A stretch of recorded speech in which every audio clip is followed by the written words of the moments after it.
Wonderful. So good morning, everyone. I'm Alison Ward, one of the directors of Autism Somerset. We're a community interest company. We offer training, consultancy and one-to-one coaching and support where possible. Rachel, if you wouldn't mind just showing the other slide, that would be brilliant. Thank you. So here we are. This is me, a little picture of me on there. We were founded by Campbell Main 10 years ago, after his own experiences with his autistic son, and he worked very closely with Somerset Partnership Trust Foundation, and he sat on the NICE guidelines in 2015. And it took me a good 5 years to become a co-director with Campbell. So I did my apprenticeship under a wonderfully inspirational and incredibly intelligent gentleman, and a very passionate advocate for autism awareness and knowledge and acceptance, I would say. We have now 2 new co-directors. So we have Stephen Bradshaw, who is kind of more known for schools and developing schools and setting up probably one of the first schools in the UK. He's currently working with Spaghetti Bridge Schools, as am I, doing some consultancy there around their new schools opening, coming with quite a new model of working with young people, and particularly with taking into account sensory processing, environment, communication, thinking about behaviours, using kind of quite a lot of the Dan Hughes model around pace and things. So yeah, so we're working sort of quite closely with them in that. And I can say Stephen Bradshaw is our co-director there. We've also just more recently taken on another co-director, the lady called Diane Zacchio, and she's a family and behaviour specialist, and her specialist field really is ADHD. And for us, that was, I would say, is probably kind of where we didn't have as much information. Whereas I say we've got a lot of people on our team and within our steering group that maybe have lived experience of autism, parents of children with a diagnosis, or parents seeking a diagnosis still. We have cognitive behavioural therapists, a counsellor, and we have Dr. Karina Eaton, who's a clinical psychologist, as part of our steering group as well.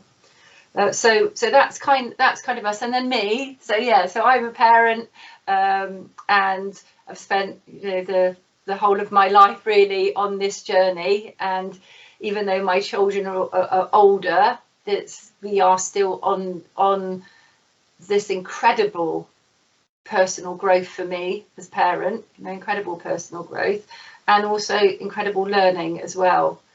So that I will always bring to whatever I'm doing, or in this kind of professional capacity. I'll always be bringing my own kind of strategies to things and experiences to things, and will then be kind of checking in with my family and friends to get more information and feedback. So yeah, so that's kind of me, doing lots of different trainings. So some people here may have already been to some of our trainings. And our trainings really are more focused around how neurotypicals can adapt and change their behaviour and their communication, and how they can think about, how they can think about what's happening with their body, what's happening with their language, what they're thinking about, and then bringing into some of that kind of neuroscience, some more kind of academic stuff and theories within it.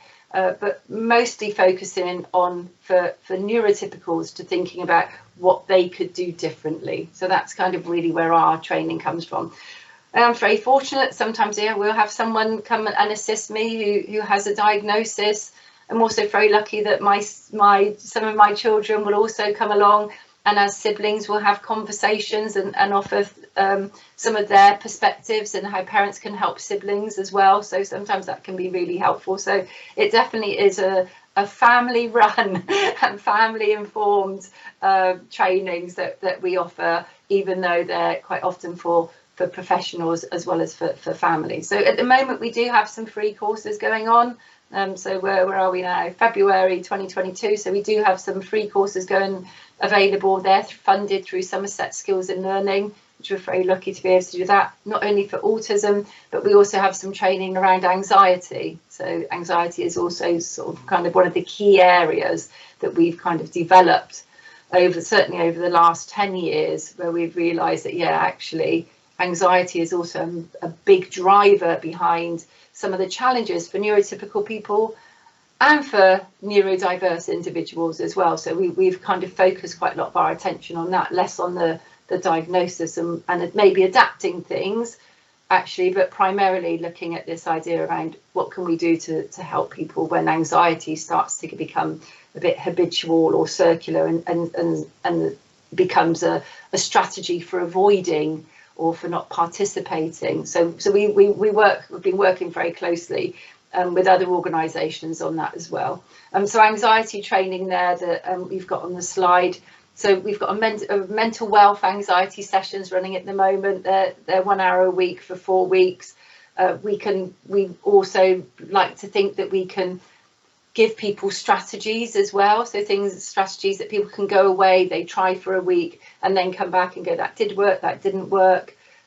So those sessions are aimed, as you can see, for anyone with high anxiety, families wanting to reduce anxiety. So within our household now, when everyone comes in, it feels like our roof is kind of off its eaves because of the rules and the anxiety and the expectation. So yeah, so we're working very closely on what we can do to help reduce some of that by sometimes having exit strategies for social situations, by thinking about how someone's communicating with us and, you know, maybe using different strategies that other people don't use. And we kind of work on ourselves around saying, well, sometimes we aren't the same as everyone else, but then we're like, well, that's how we roll. So, you know, it's just coming up with strategies to take off some of that pressure that we kind of get put under. Whereas actually when we think about it a little bit, sometimes we can just change it a little bit, and that helps reduce our anxiety. And, you know, anxiety seems to be incredibly catchy. So thank you. So that's our kind of anxiety training in the community, that anxiety, and our mental wealth program. Mental wealth program we started to write during the COVID lockdown, and we were thinking more around the wealth of having, you know, good mental health and strategies, as opposed to thinking about mental health in a negative context. So we wanted to flip it a little bit. So it's got some little bits on it from our 12-step, and then some other resources in there too. So yeah, I think there's the next slide on the 12-step, Rachel. Yes, the next one is on the 12-step. So 12-step anxiety program, if we can get funding for it to offer to families for free, then we really do. Because it's a 15-week program, sometimes it's not always easy to get funding for something so long. So we do try and get funding for it if we can. We can offer it on a one-to-one basis for individuals. It does come at a cost. And we also will run it for groups. So if we know there's a group of people and they all want to contribute something, then we can run it for a group. So we are very flexible wherever we can be. So 12-step anxiety program, this came from in collaboration of working with Somerset Skills in Learning.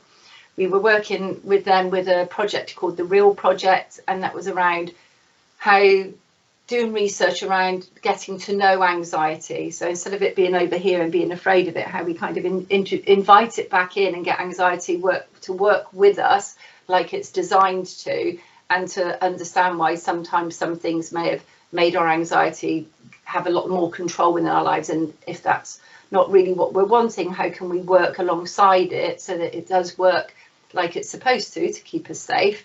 And then how we can maybe start to create other patterns.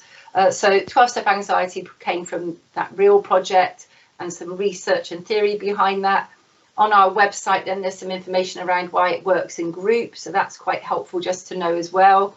We've run quite a few over the last few years since we developed it, and we set up peer support groups at the end of those. So that small group then, like the recovery model, so in sort of homage to the 12-step, then we do that kind of recovery part of it, and bring in that peer group at the end. So, and even during lockdown, then we had our groups that were on Facebook that were still supporting each other 3 years later. So there is definitely something around this peer support as well, which is incredibly valuable. So yeah, the 12-step anxiety program, it talks about anger, anxiety, sadness, fear. We've lots of worksheets to go through that are kind of adapted from cognitive behavioural therapy, some little pieces of homework and things, but it does encourage kind of self-reflection, and it brings kind of a lot of the stuff back to us and thinking about what we can do to help support ourselves and how we can ask others to help us as well. This also can be quite useful then for people who maybe don't have anxiety, but perhaps they're living or loving someone or working with someone who does have really severe anxiety or mild anxiety, or someone who just doesn't quite get it.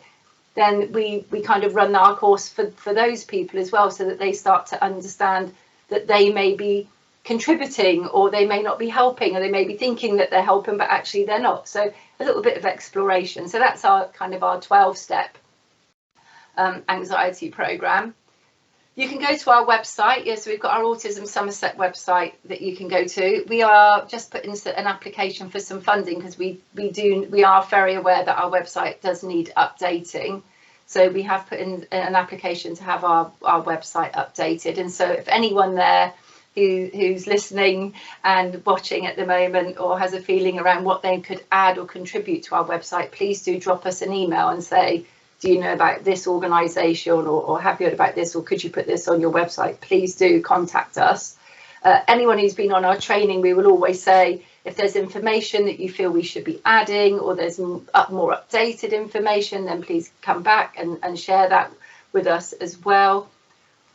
We've been spending the last year thinking about and trying to pull the resources together as well for kind of an initial online autism course. So we have started to do that, and we have applied for funding to have an online course available on the new updated website. So that will be more around the history of autism, and around kind of some of signposting around education, healthcare plans, and the diagnostic pathway, etc. So quite a kind of initial course, we're hoping.